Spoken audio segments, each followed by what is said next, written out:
Hello everyone. Here we are, finally. This is the last episode of my first series, the culmination of everything we have discussed up until now. And what best way to do that, other than to describe the absolute best system of governance, the most flawless nation there could ever be? With permission from all the knowledge we have gained so far, I suggest we begin.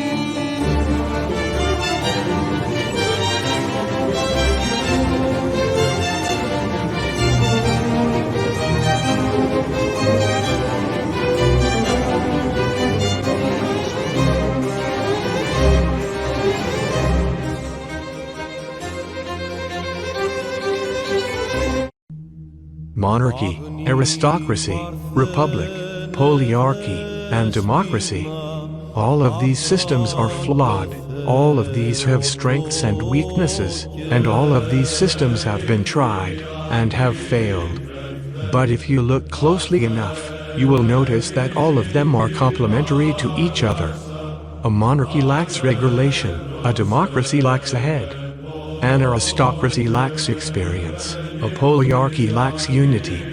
A republic has some of these aspects, but reduced to a minimum, and isn't efficient enough. So what to do here? Well, the best idea would be to look at the longest running nation in history, and analyze its form of government. What would that be? Running from 753 BC, all the way up to 1453 AD in an unbroken line of national succession. The Roman Empire. It changed a lot of times its form of government, first a monarchy, then a republic, then another monarchy, until it died. But there is a place in the middle, right here, where its golden age took place, and where its form of government was neither a monarchy nor a republic, but a mix between the two. A principate. In this state, the empire had an emperor, but his function was only to supervise the republican inner mechanism of the government. This is one step towards utopia. In utopia, such mix must happen, but with all of the systems. Utopia is run by the entirety of its people, so that most of them may profit. They make the decisions. Utopia has solid expert guides that shape the popular opinion, so that they may always make the best choice. Utopia has a complex organical structure representing the brain of the state, so that everything runs fast. Utopia has an overarching council of wise advisors, so that everyone is well aware of everything at all times. And Utopia has a single emperor supervising everyone, so that the entire system works as intended.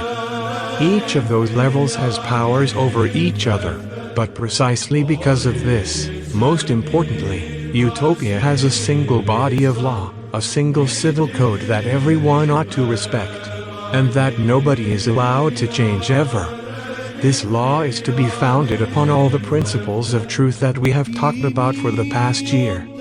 Metaphysics, physics, human metaphysics, human physics, ethics, practical ethics, politics, and practical politics, all converge in a single list of 10 glorious and eternal commandments, which are the following. Commandment number 1. Love. It is the highest categorical imperative of humanity. Loving everything, loving at all times, and putting love itself at the highest level of existence, is necessary to gain salvation. Commandment number 2. Love to love. You ought to love, yes, but not because it is told you, but because of its own sake.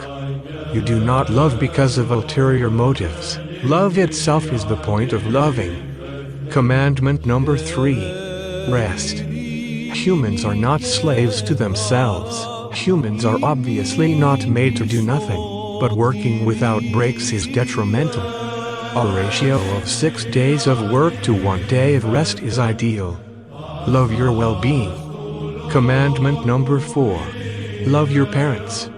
It is unthinkable for a human to live without parental figures. Therefore, as long as you have yours, do not wish for them to go away, and love them as much as you can. Commandment number 5. Do not kill. In order to assure the cohesion of society as a whole, no act of discord must happen, and the highest act is murder. Love everyone to the point of not wishing for their deaths. Commandment number 6. Do not commit adultery.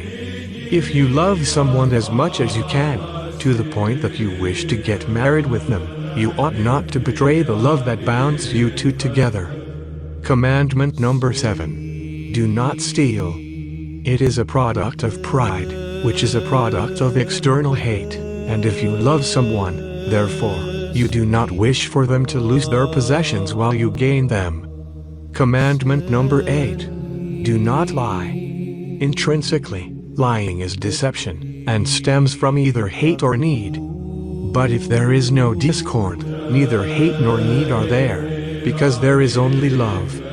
Commandment number 9. Do not wish for other people's stuff. This is a product of envy, which is a product of internal hate, and if you love someone you do not wish for you to be happy while them to be desperate. Commandment number 10. Do not wish to break the commandments. This commandment is just the second commandment, but extended to all of the law. Respect it out of your own love, not out of being told to. These 10 laws embody the entirety of our series, the final point of everything we have talked about so far. And despite being differentiated, they all share a single common denominator. Love everything. This commandment, so powerful, is the final direction everyone has to follow and was made to follow. Yet now, after all this time, we know that this is further reducible. Everything we have talked about, everything we needed to talk about, everything we do and have to do, is condensed into a single, simple, eternal, and archaic categorical imperative. So is this